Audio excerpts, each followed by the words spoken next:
Assalamu alaikum my dear students. My name is Mohammad Rahil Sabar, your biology tutor for grade 12.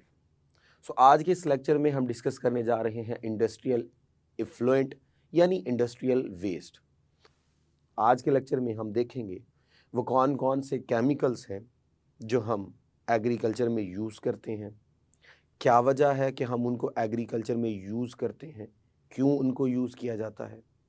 इन तमाम चीज़ों को हम आज के लेक्चर में कवर करने जा रहे हैं।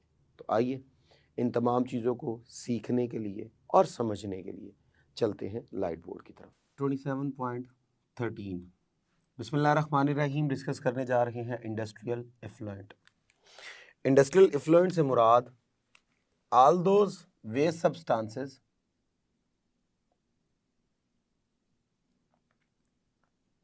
Substances which are added to the water.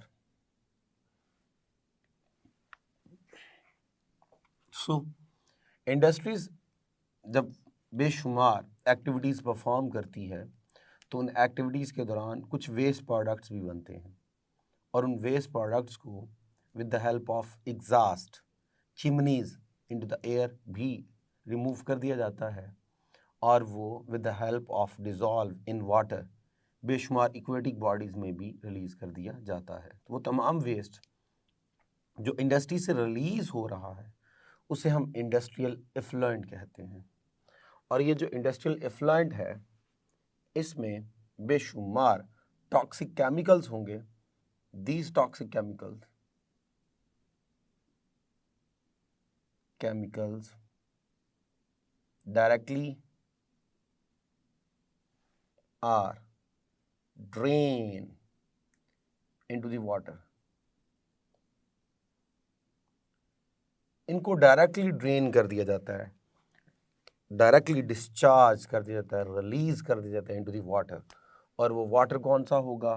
Definitely in canals, rivers, ponds और फाइनली ये सारे किसमें आने हैं? सी में। तो इस तरह अच्छा खासा वाटर जो है वो क्या हो गया? कॉन्टेमिनेट हो गया, जिससे एक्वेटिक लाइफ भी डिस्टर्ब होगी और उससे डेफिनेटली डायरेक्टली या इनडायरेक्टली हमारी लाइफ क्या होगी? डिस्टर्ब होगी। सो इंडस्ट्रियल इफ्लुएंट जो है वो बहुत ज़्यादा एक नुकसानदेह चीज़ है, इसलिए हमें कोशिश करनी चाहिए कि हमें ट्रीटमेंट करनी चाहिए, treatment of industrial waste before discharge. तो डिस्चार्ज से पहले हमें प्रॉपरली उसको क्या करना चाहिए? हमें उसे जो है वो ट्रीट करवाना चाहिए। वहाँ हमें फ़िल्टर यूज़ करने चाहिए। अगर तो चिमनी से जो है वो निकल रही है स्मोक तो वहाँ पे कोशिश करें डिफरेंट फ़िल्टर यूज़ करें जो टॉक्सिक जो गैसेस हैं उनको अब्जॉर्ब करवा लें। और अगर वो एक लिक्विड फॉर्म में वेस्ट रिमूव हो रहा है तो वहाँ पे फ़िल्टर यूज़ करने चाहिए ताकि जितने भी एक साइजेबल क्वांटिटी में कंपाउंड्स हैं उनको जो है वो अब्जॉर्ब कर लिया जाए, उनको जो है वो स्टक कर लिया जाए ताकि वो नेक्स्ट हमारी एक्वेटिक बॉडीज़ को नुकसान ना दें। इसके बाद नेक्स्ट जो हम डिस्कस करने जा रहे हैं वो है जी एग्रोकेमिकल्स।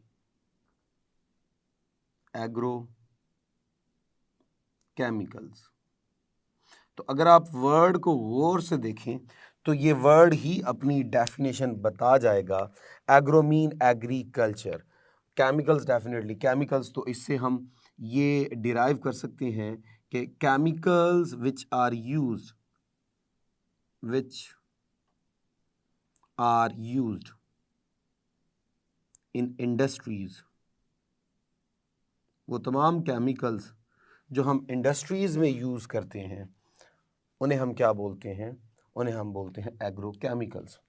अब इन एग्रोकेमिकल्स में क्या क्या चीज़ें आती हैं? इनमें हमारे पास शामिल है बेशुमार फर्टिलाइज़र, इसमें हमारे पास शामिल है इंसेक्टिसाइड, इसमें शामिल है फंजीसाइड, इसमें शामिल है पेस्टिसाइड।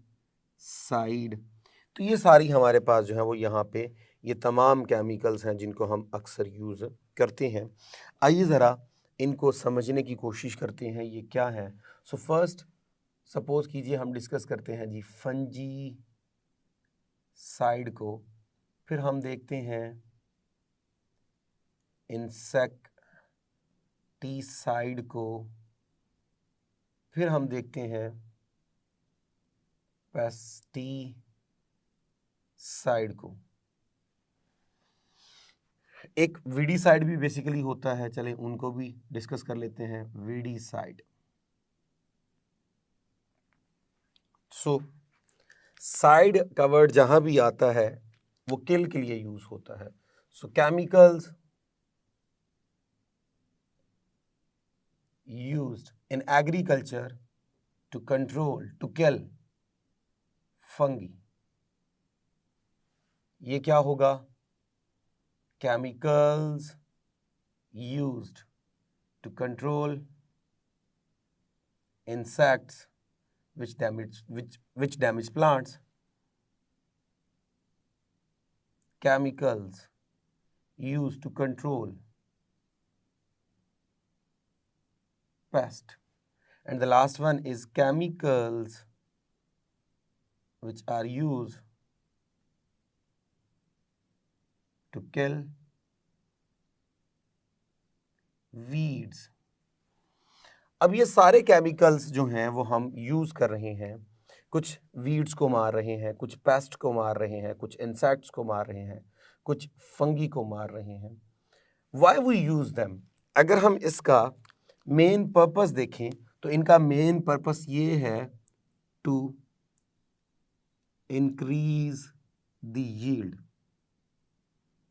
ये यील्ड को बढ़ा देते हैं, पैदावार को बढ़ा देते हैं। क्यों? क्योंकि अगर वीड्स होंगी, पेस्ट होंगे, इंसेक्ट्स होंगे, फंगी होगी तो ये क्रॉप्स को डैमेज कर देंगे, उनकी रूट्स को, उनकी स्टेम को, उनके लीफ को, उनके सीड्स को डैमेज कर देंगे, ग्रेन्स डैमेज हो जाएंगे। जब ये डैमेज हो जाएंगे तो हमारे पास फूड जो है वो डिक्लाइन हो जाएगा, तो हमारे पास पैदावार की कमी, फूड की शॉर्टेज और कहत आने के चांसेस बढ़ जाएंगे। इसलिए इनको यूज़ करने का मेन पर्पस हमारे पास ये होता है कि हम इनको यूज़ करके अपनी पैदावार को बढ़ा लें और मैक्सिमम हमारे पास क्या हो, फूड हो, ताकि हमें फूड की शॉर्टेज जो है वो ना देखनी पड़े। यानी they prevent us from the shortage of the food. ये फूड की शॉर्टेज से हमें बचा रहे होते हैं। अब क्या वजह है कि हमें इनको यूज़ करना पड़ता है? सो जो मेन काज है वो है जी मेन काज वो है जी मोनो कल्चर्स ऑफ क्रॉप्स। अब मोनोकल्चर से क्या मुराद है? मोनोकल्चर से मुराद ये है, सपोज कर लीजिए आप एक स्पेसिफिक एरिया पे सिर्फ एक ही जो क्रॉप है वो बार बार जो है वो क्या कर रहे हैं, उगा रहे हैं। अब जब किसी एक फसल को ही, सपोज कर लीजिए मैं कहता हूँ जी एक स्पेसिफिक एरिया आपने ऑक्यूपाई किया हुआ है, वहाँ पे सिर्फ और सिर्फ आप वीट को ग्रो करवा रहे हैं या सिर्फ और सिर्फ राइस को ग्रो करवा रहे हैं। अब इसका नुकसान ये होगा कि जब आप किसी एक स्पेसिफिक जो है वो क्रॉप को वहाँ पे ग्रो करवाना शुरू कर देते हैं तो उसका नुकसान ये होगा कि वहाँ पे insects start to grow there. इसके अलावा fungi start to grow there, क्योंकि लंबे अरसे तक आपने वहाँ से वीट को चेंज नहीं किया, राइस को चेंज नहीं किया, बार बार वही ग्रो करवाते जा रहे हैं, तो क्या होगा? They will be highly adapted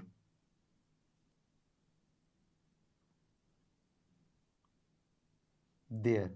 तो सबसे बड़ा नुकसान ये होगा कि वहाँ पे ये जो फंजी हैं या इंसेक्ट्स हैं या जो पेस्ट हैं ये वहाँ पे बहुत ज़्यादा हाईली क्या हो गए, अडेप्टिव हो गए, उनको फीचर्स समझ आ गई इन जो है वो ग्रो करवाने वाले वीट की या राइस की। तो ये क्या करेंगे, ये they will start to damage the production, जब ये डैमेज करना शुरू करेंगे तो डेफिनेटली शॉर्टेज में क्या होगी, कमी होगी। तब हमें ज़रूरत महसूस होती है कि हम इंसेक्टिसाइड्स को या फंजीसाइड्स को क्या करें, यूज़ करें। इसके साथ साथ यहाँ पे प्रॉब्लम हमें ये आती है कि डेफिशिएंसी और एक्सेस ऑफ स्पेसिफिक मिनरल्स, ये भी प्रॉब्लम है जी सबसे बड़ा। सपोज कीजिए आप वीट ही वहाँ पे ग्रो करवाए जा रहे हैं, तो उसकी एक स्पेसिफिक जो है वो रिक्वायरमेंट है, तो वो सिर्फ उन्हीं को यूज़ करेगा। तो जब स्पेसिफिक न्यूट्रिएंट्स वो यूज़ करेगा तो वो जो हमारे पास सॉइल होगी, वो जो एरिया होगा, वो उन न्यूट्रिएंट्स की डेफिशिएंसी को फेस करना शुरू कर देगा और बाकी सारे न्यूट्रिएंट्स जो हैं वो एज इट इज़ पड़े रहेंगे, तो वो न्यूट्रिएंट्स जो हैं वो बहुत ज़्यादा हो जाएंगे। इसीलिए ज़रूरत है कि हम क्रॉप्स की रोटेशन करें। जब आप क्रॉप्स की रोटेशन करते हो तो डिफरेंट टाइप्स की, जब आप क्रॉप को एक ही जगह पे लगाते हो तो उससे ये होता है कि फंगी वगैरह और बेशुमार वीड्स वगैरह या ये जो इंसेक्ट्स वगैरह होते हैं, इनकी वहाँ पे अडेप्टेशंस नहीं हो पाती और मिनरल्स जो हैं वो भी बैलेंस रहते हैं। कोई और फसल कोई और मिनरल्स यूज़ करेगी तो कोई और मिनरल्स यूज़ करेगी, तो इस तरह डिफरेंट मिनरल्स जो हैं वो यूज़ होते रहते हैं और उस सॉइल के अंदर, उस लैंड के अंदर ऐड होते रहते हैं। तो ये दो मेन चीज़ें हमें यूज़ करना पड़ती हैं। आइए ज़रा फर्स्ट वाले की बात करते हैं, which is the use of insecticides.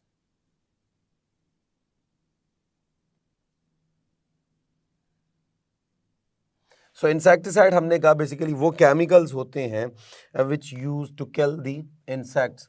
तो ये क्या करते हैं, किल इंसेक्ट्स, और ये इंसेक्ट्स कौन से हैं, विच डैमेज प्लांट्स।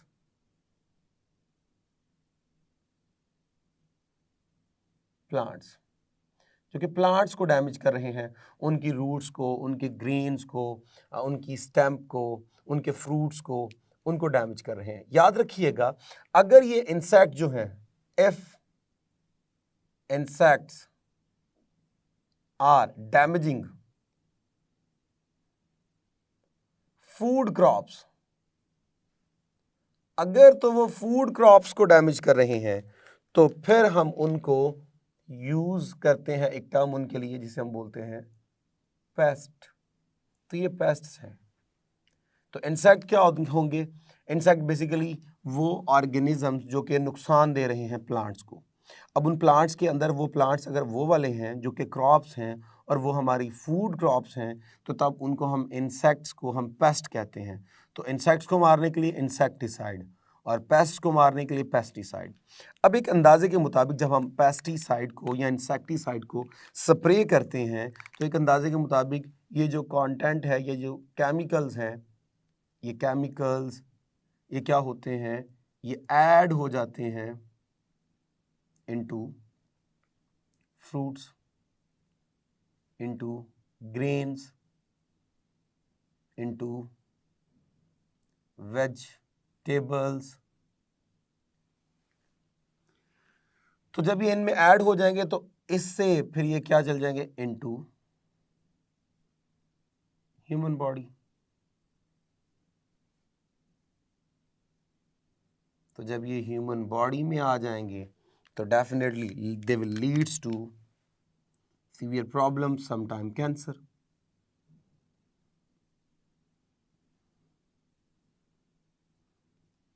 सो एक अंदाजे के मुताबिक हम जो ग्रेन्स वगैरह, फ्रूट्स वगैरह, वेजिटेबल्स वगैरह यूज़ कर रहे हैं, उनमें थोड़ी सी मिकदार में जो है वो लाजमी इंसेक्टिसाइड, फंगीसाइड या फर्टिलाइज़र्स जो हैं वो मौजूद होते हैं।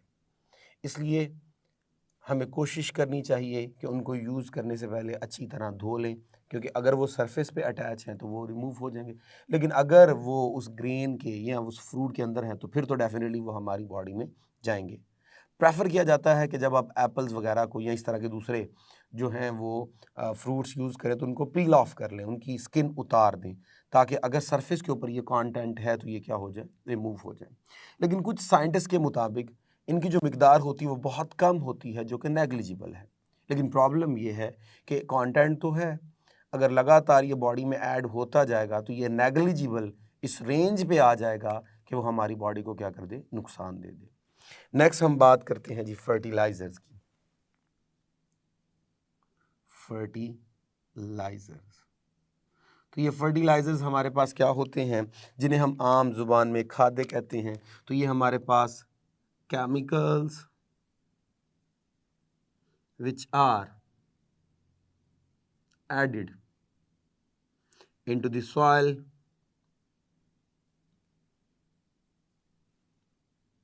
to enhance its fertility.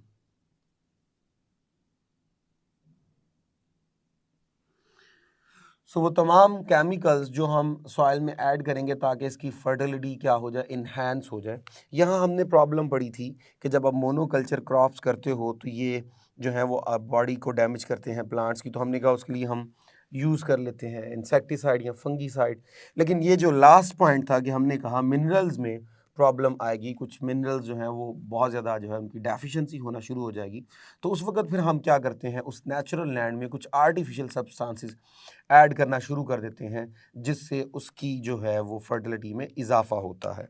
अब ये जो फर्टिलाइज़र हैं they may be organic and it may be inorganic, ये दोनों हो सकते हैं। हाँ, इनसे भी प्रॉब्लम हो सकती है, इनसे भी जो है वो इन्वायरमेंटल पोल्यूशन हो सकती है कि अगर रेन वाटर आया वो क्या करेगा, इन फर्टिलाइजर्स को डिसॉल्व करेगा और मूव करेगा towards ponds, towards river, towards canals. तो वहाँ पे जो है वो इक्वेटिक बॉडीज़ जो हैं वो इस आने वाले फर्टिलाइज़र को क्या करना शुरू कर देंगी, इंजेस्ट करना शुरू कर देंगी। तो उनको भी अच्छी खासी क्या होगी, प्रॉब्लम होगी, और डायरेक्टली इनडायरेक्टली ये हमें भी क्या करेंगे, नुकसान पहुंचाएंगे अगर उन्हीं फिशेस को हम भी क्या कर लेते हैं, यूज़ कर लेते हैं। तो इस तरह इस लेक्चर में हमने इंडस्ट्रियल एफ्लुएंट के बारे में डिस्कस किया और एग्रो केमिकल्स के बारे में डिस्कस किया। इन एग्रो केमिकल्स को और इंडस्ट्रियल एफ्लुएंट को अगर हम देखें तो आज का ये जो पूरा लेक्चर था ये सारे का सारा शॉर्ट क्वेश्चंस के लिए बड़ा इंपॉर्टेंट है। शॉर्ट क्वेश्चंस के लिए आपने जो है वो इंडस्ट्रियल एफ्लुएंट की डेफिनेशन जो है वो प्रॉपर याद करनी है। एग्रो केमिकल्स कौन से हैं वो आपको मालूम होने चाहिए। इन सब की डेफिनेशंस आपको आनी चाहिए कि ये बेसिकली हैं क्या, और मोनोकल्चर जो है वो क्रॉप करने से क्या नुकसान होते हैं ये आपको अच्छे से मालूम होना चाहिए। इसके अलावा पेस्टिसाइड और इंसेक्टिसाइड्स में क्या डिफरेंस है ये भी मैंने क्लियर किया, ये भी आपको मालूम होना चाहिए। फर्टिलाइज़र से क्या मुराद है, यानी ये सारा टॉपिक जो है वो शॉर्ट क्वेश्चंस के लिए या एमसीक्यूज़ के लिए बहुत ज़्यादा इंपॉर्टेंट है। आपने इनको ऑब्जेक्टिव सेंस में ही क्या करना है, रेडी करना है। सो अब तक के लिए इतना ही, इजाज़त दीजिए for next lecture. Thank you very much, अल्लाह हाफिज़।